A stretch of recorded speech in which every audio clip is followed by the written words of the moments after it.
আমরা দলগতভাবে ব্রোঞ্জ পাইছি। তারপর হচ্ছে এশিয়া কাপে সিঙ্গাপুরে হচ্ছে ব্রোঞ্জ পাইছি। তারপরে এই বছরের স্টার্টে হচ্ছে আমরা ইরাকে পাইছি 2টা সিলভার, দলগত এবং মিশ্র দলগত। কি টুর্নামেন্ট ছিল এটা? Asia cup stage 1। আচ্ছা। ইরাকে আবার হচ্ছে এই যে আলহামদুলিল্লাহ যে অলিম্পিক কোয়ার্টার প্লেসের গেমে এখানে সিলভার পেয়েছে। আর কোটা প্লেসের ম্যাচ এর আগে কয়টা খেলা হয়েছিল? এর আগে হচ্ছে থাইল্যান্ডে যেটা ছিল ওখানে খেলছিলাম, তো ওভাবে ওটা হয় নাই। যাই হোক আল্লাহ হয়তো বা এই সময়ের জন্য রেখে দিচ্ছে, আলহামদুলিল্লাহ এখানে এসে হয়েছে। আমাদের গত বছর আমরা আমাদের দুইজন খেলছিল অলিম্পিকে, দিয়া এবং রোমান। এবার তো মানে এখনো পর্যন্ত আমরা জানি না দিয়া খেলবে কিনা। যদি দিয়া খেলে সেক্ষেত্রে আপনি মিক্সড একটা চান্স থাকবে, তাই না? আচ্ছা, তো একক হিসেবে খেলতেছেন, একে চাপ চাপ অনুভব করতেছেন? টিম থাকলে একটা কথাবার্তার সুযোগ, আলোচনার সুযোগ হয়, সব কিছু মিলে। এখন কোনো না সেরকমভাবে কোনো চাপ নাই, তবে আমাদের আশা ছিল যে আমরা টিমটা কোয়ালিফাই করবো। যাই হোক কোনোভাবে হয় নাই, সো আমরা কোনোভাবেই নিজেদেরকে ফোর্স করতে পারিনি এইভাবে। সো যা হয়েছে আলহামদুলিল্লাহ, এবং একা খেলতেছি ইনশাল্লাহ। যেহেতু আমার টিম নাই, সো আমাকে একাই আগে যেতে হবে ইনশাল্লাহ। সেই চূড়ায় যে চূড়া আনতে পারি ইনশাল্লাহ, সেভাবেই নিজেকে তৈরি করতেছি। একা তো কখনোই কোনো টুর্নামেন্টে খেলেন না, সবসময় টিম হিসেবে খেলতেন, না? আচ্ছা, আপনি প্রথম আসতে কীভাবে আসলেন? আমি ফার্স্টে তো ছোটোবেলায় এদিক ওদিক খেলে বেড়াইতাম। পরবর্তীতে আমার বাসার পাশে হচ্ছে একটা আর্চারি ক্লাব ছিল, এসবি আর্চারি ক্লাব। সো ওখান থেকে আমার আম্মু দিয়ে দিয়েছিল যে তারে থেকে খেলা দেখতাম, তো আমার আম্মু দিয়ে দিয়েছিল ওখানে যে যাও প্র্যাকটিস করো। পরবর্তীতে জানা যে আসলে এখান থেকে খেলতে আসে, পরবর্তীতে বিকেএসপি জানলাম। তো পরবর্তীতে হচ্ছে 2016 সালে ট্রাই করার পরে হয়নি। তো 18 সালে ক্যাম্প করে 19 সালে ভর্তি হয়েছি। আপনার বাসা রাজশাহীর কোথায়? রাজশাহী মেন সিটিতে, বঙ্গবন্ধু কলেজের পাশে। আপনার আপা কবে মারা গেছেন? আমি যখন 3 বছর ছিলাম তখন মারা গেছে। কী নাম ছিলেন আপনার? শাহাদ। আর আপনার আম্মার কী নাম? সেলিনা। আপনার কয় ভাই কয় বোন? আমরা 2 ভাই 2 বোন। আর কেউ কি খেলে? না, আমি একা। আচ্ছা, আপনার আব্বা মারা যাওয়ার পর আপনার আম্মা আপনাকে কীভাবে খেলাধুলা নিয়ে কীভাবে আপনি টানছেন এবং এই পর্যন্ত নিয়ে আসছেন? সে একটা চায়ের দোকান চালাইতো, ওখান থেকে চায়ের দোকানে থেকে আমাকে সবসময়ের জন্য সামনে আগায় যাওয়ার তাগিদ দিছে এবং সব ইচ্ছা পূরণ করছে। সব আসলে তো আমি কোনো ইচ্ছা অপূর্ণ নাই আমার আম্মুর সাইড থেকে।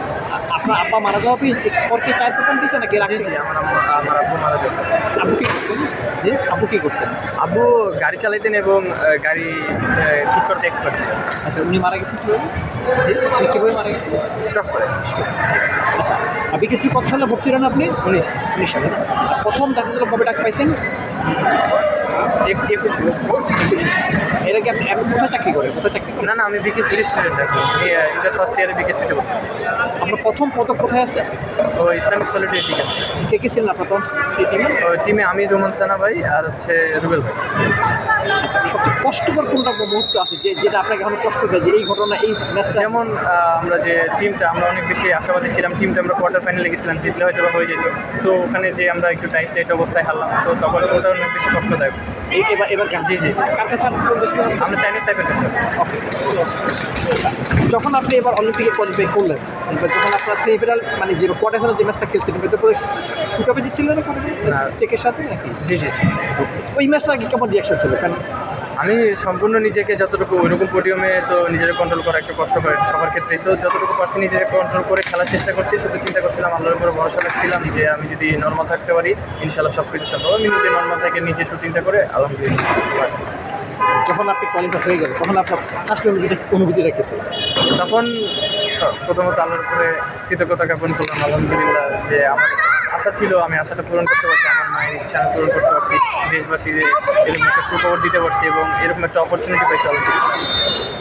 আমার অন্য খেলায় যেরকম টাকা পয়সা আছে, ক্রিকেট, ফুটবল, আর্চারিতে টাকা পয়সা কম, সেক্ষেত্রে আপনাদের দাবিটা কী আসলে? এখন আমি স্টুডেন্ট, তো আমার ওরকমভাবে হয়তো বা ওরকম প্রেশার আসে না বা ওরকমভাবে ওরকম দরকার হয় না। সো আমার ক্ষেত্রে আমি এটা সঠিক বলতে পারবো না যে আমাদের কী দরকার, কারণ আমি নর্মালি যে এখন যেভাবে চলতেছি, সো নর্মালি চলতেছি। আমার আম্মু আমাকে চালাইতেছে, সো নর্মাল।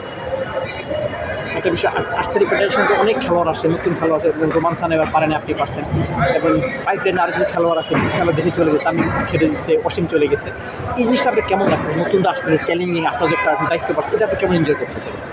হ্যাঁ, অবশ্যই এটা তো দায়িত্ব আছে। ইনশাল্লাহ আমরা ওখান থেকে চেষ্টা করি যে কোনোভাবে যেন আমরা কোনো খেলাতে কোনো গ্যাপ না থাকে বা আমরা কোনো জায়গায় যেন কোনো কিছুতে যেন কমতি না থাকে, সবটুকু দিয়ে চেষ্টা করি। বাকিটা তো আল্লাহ ভরসা, আল্লাহর উপর। নিশ্চয়ই আপনার এবার অলিম্পিকে কোয়ালিফাইটা আপনাদের সবচেয়ে স্মরণীয় হবে। এর আগে স্মরণীয় ঘটনা কোনটা যেটা আপনাকে বেশি উদ্বুদ্ধ করছিল এই পদে আসার পেছনে? ওয়ার্ল্ড কাপে যখন আমি যদিও 17 নাম্বার হয়েছিলাম, বাট ওয়ার্ল্ড কাপে সবসময় হাই লেভেল বা হাই ম্যাচ থাকে। সো ওখানে ম্যাচগুলো জিতে যখন 17 নাম্বার র্যাঙ্ক হয়েছিলাম তখন ভালো লাগছিল যে যাক আলহামদুলিল্লাহ, বা সামনে আমি চেষ্টা করলে আরও ভালো করতে পারবো। কত সালে কোথায় এটা হচ্ছে লাস্ট ওয়ার্ল্ড কাপ। লাস্ট কোথায় কথা হয়েছিল? এটা লাস্ট ওয়ার্ল্ড কাপ হচ্ছে চায়না। এখন আপনার নেক্সট লক্ষ্য অলিম্পিকের বাইরে আর লক্ষ্য কী আছে? জি, অলিম্পিকের পদকের বাইরে আর কি লক্ষ্য আছে? এখন ফার্স্ট অলিম্পিক এবং সবসময়ের জন্য অলিম্পিকে থাকে। আপনার যে সঙ্গে উঠে আসার সময় এই যে বিভিন্ন সময় যে আপনার আমার কষ্ট করছে, এটা কষ্ট কথা মনে আছে যে এই জিনিসটা পাচ্ছিলেন না, হচ্ছিল না, টাকার অভাবে যাচ্ছিল না, বুক তীর কিনা অনেক এই বিষয়টা আমার আম্মু সাফার করছে। সো আমি তার কাছ থেকে দেখতে পাই না, সে আমাকে দূর থেকে সব কিছু দিছে, হয়তো বা সে অনেক কষ্টে থাকছে বা কোনো না কোনোভাবে ম্যানেজ করতে কষ্ট হয়েছে। সো সে আমাকে কখনো বুঝতে দেয় না যে আর কষ্ট হচ্ছে বা পাচ্ছে না। আমাদের দেশে ম্যাক্সিমাম খেলোয়াড় কিন্তু গরিব ঘর থেকে ঘুরে আসছে ম্যাক্সিমামে। অনেক সময় আমরা দেখি কি যে কিছু লোক এই গরিবটাকে কিসামের কথা বলে, হেউ করে কথা বলে, এ ধরনের কোনো সমস্যা কোনো ফেস করছে যে আপনাকে বলা হচ্ছে আপনি ঘুরে আসছে এই নর্মালি এগুলো আমার আম্মু মাঝে মাঝে ফেস করে। সো আমার আম্মু এটা নর্মালি বা আমাকে এগুলো বুঝতে দেয় না যে আমি টেনশন করবো বা এগুলো বিষয় নিয়ে ভাববো, যে না আমাকে কিছু বলে না, আমাকে জাস্ট নিজেরটাই ফোকাস করতে হবে। রাজশাহী ক্রিকেটের জন্য খুব বিখ্যাত, ক্রিকেটে অনেক পাইলট আছে, শানু আসছে, যে মতো অনেক খেলোয়াড়ের সাথে ঘুরে আসছে, ফুটবল অনেক কিছু আছে। আপনি আসতে আসলেন, আসতে কেন আসছেন, ফুটবল খেলা কেন করলেন? বললাম আমি ছোটোবেলায় অনেক চঞ্চল ছিলাম, এই খেলে বেড়াই। এটা পরবর্তী ওটা আম্মুর ইচ্ছা ছিল, আর আমি দাঁড়াতে খেলা দেখতাম, ওই জায়গায় ক্লাব ছিল বাসার পাশে। তো আমার আম্মু দিছিল, ওখান থেকে পরবর্তীতে আর্চারি জানা এবং আর্চারির প্রতি ভালোবাসা তৈরি হয় এবং তারপরে সব কিছু মানে যদি বলেন প্রিয় খেলা আর্চারি, ভালোবাসার খেলা আর্চারি, সব কিছু এখন আর্চারি। এখন আর্চারি বাজার কোনো চিন্তা আসে না, হোক না সে কোটি কোটি টাকা খেলতে বা ক্রিকেটে বা ফুটবলে, বাট আই লাভ লাইফ। আমরা অনেক খেলোয়াড়কে দেখছি যারা আর্চারি হওয়ার আগে তীরে একটু ভালো মারতেন, বেশি শিকার করতেন, ভারতের হিরো লিম্বারাম অলিম্পিকে খেলছিলেন। আপনার এরকম কোনো ঘটনা আছে? এরকম কোনো ঘটনা নাই, পাশে দাঁড়িয়ে থেকে দেখতাম, তখন হয়তো বুঝতাম। পরবর্তীতে আর্চারি যখন ঢুকলাম তখন থেকে বোঝা শিখছি এবং তার প্রতি ভালোবাসা এমনভাবে জন্মাইছে যেটা অন্য কোনো গেমসে যায়। মানে এই ভালোবাসাটা এমন আপনি বলতে পারেন যে আর্চারি পরে গেমস আমি বলবো আর্চারি। আর কোচ মার্টিন ফেডরিক্স ছিল সরকার কোচের কেমন লাগছে আপনার কোচিংটা? উনি আপনি কতটুকু? হ্যাঁ, উনি তো আমাদেরকে সবসময় গাইড করেন এবং পার্ট বাই প্র্যাকটিস করে, এবং আমার যে কোয়ার্টার ফাইনাল ম্যাচটা ছিল সে আমাকে পেছন থেকে অনেক বেশি সাপোর্ট করতেছিল, আমার টিমমেটরাও সাপোর্ট করতেছিল। ইনশাআল্লাহ হয়তো আল্লাহর মতো হয়তো বা ওখান থেকে আমি অনেক বেশি সাহস পেয়ে হয়তো বা আমার নিজের নর্মাল শুটিং দাবি করতে পারছি। সো আমাকে সবসময়ের জন্য উনি সাপোর্ট করে যায় এবং সবসময় অ্যাপ্রিসিয়েট করে যে হবে, তুমি পারবা। উনিও বলে ইনশাআল্লাহ হবে।